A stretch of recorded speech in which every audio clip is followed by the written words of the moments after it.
You got people like this around you. Country's full of them now. People walking around all day long, every minute of the day, worried about everything.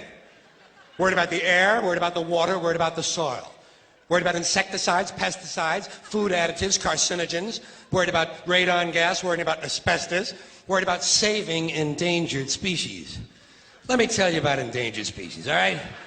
Saving endangered species is just one more arrogant attempt by humans to control nature. It's arrogant meddling. It's what got us in trouble in the first place. Doesn't anybody understand that? Interfering with nature.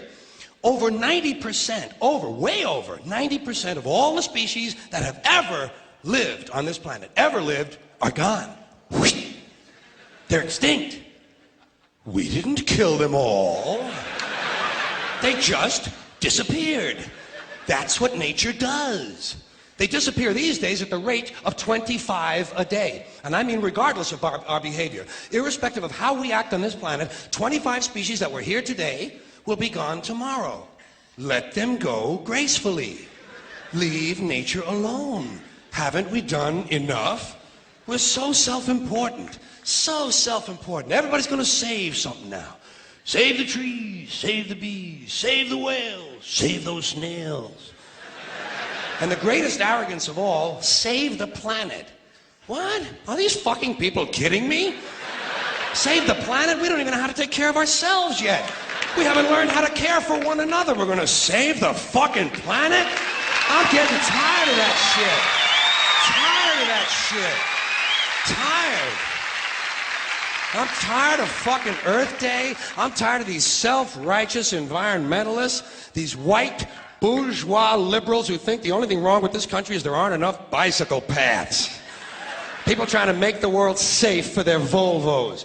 Besides, environmentalists don't give a shit about the planet. They don't care about the planet. Not in the abstract, they don't. Not in the abstract, they don't. You know what they're interested in? A clean place to live. Their own habitat. They're worried that someday in the future they might be personally inconvenienced. Narrow, unenlightened self-interest doesn't impress me. Besides, there is nothing wrong with the planet. Nothing wrong with the planet. The planet is fine. The people are fucked. Difference. Difference. The planet is fine.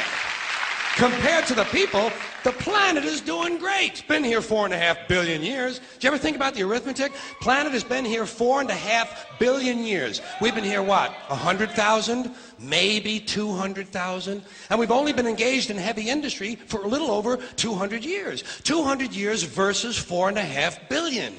And we have the conceit to think that somehow we're a threat?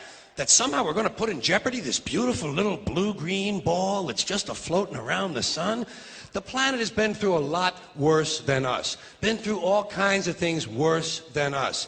Been through earthquakes, volcanoes, plate tectonics, continental drift, solar flares, sunspots, magnetic storms, the magnetic reversal of the poles, hundreds of thousands of years of bombardment by comets and asteroids and meteors, worldwide floods, tidal waves, worldwide fires, erosion, cosmic rays, recurring ice ages, and we think some plastic bags and some aluminum cans are going to make a difference?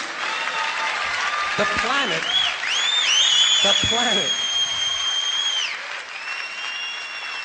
planet isn't going anywhere.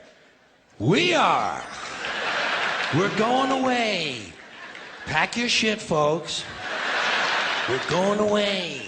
And we won't leave much of a trace either. Thank God for that. Maybe a little styrofoam. Maybe. Little styrofoam. Planet will be here and we'll be long gone. Just another failed mutation. Just another closed-end biological mistake. An evolutionary cul-de-sac. The planet will shake us off like a bad case of fleas. A surface nuisance. You want to know how the planet's doing? Ask those people at Pompeii who are frozen into position from volcanic ash how the planet's doing. Want to know if the planet's all right? Ask those people in Mexico City or Armenia or 100 other places buried under thousands of tons of earthquake rubble if they feel like a threat to the planet this week. How about those people in Kilauea, Hawaii who build their homes right next to an active volcano and then wonder why they have lava in the living room? The planet will be here for a long, long, long time after we're gone, and it will heal itself, it will cleanse itself, because that's what it does. It's a self-correcting system. The air and the water will recover, the earth will be renewed, and if it's true that plastic is not degradable, well, the planet will simply incorporate plastic into a new paradigm, the earth plus plastic. The earth doesn't share our prejudice towards plastic.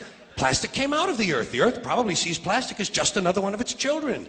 Could be the only reason the earth allowed us to be spawned from it in the first place. It wanted plastic for itself. Didn't know how to make it. Needed us.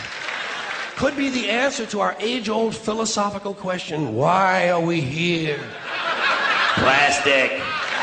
Assholes. So, the plastic is here, our job is done, we can be phased out now, and I think that's really started already, don't you? I mean, to be fair, the planet probably sees us as a mild threat, something to be dealt with, and I'm sure the planet will defend itself in the manner of a large organism, like a beehive or an ant colony can muster a defense. I'm sure the planet will think of something. What would you do if you were the planet trying to defend against this pesky, troublesome species? Let's see, what might... viruses. Viruses might be good. They seem vulnerable to viruses. And viruses are tricky, always mutating and forming new strains whenever a vaccine is developed. Perhaps this first virus could be one that compromises the immune system of these creatures. Perhaps a human immunodeficiency virus, making them vulnerable to all sorts of other diseases and infections that might come along. And maybe it could be spread sexually, making them a little reluctant to engage in the act of reproduction. Well, that's a poetic note. And it's a start. And I can dream, can't I? See, I don't worry about the little things. Bees, trees, whales, snails. I think we're part of a greater wisdom than we will ever understand. A higher order. Call it what you want. You know what I call it? The big electron. The big electron. Whoa. Whoa. Whoa. It doesn't punish. It doesn't reward. It doesn't judge at all. It just is. And so are we.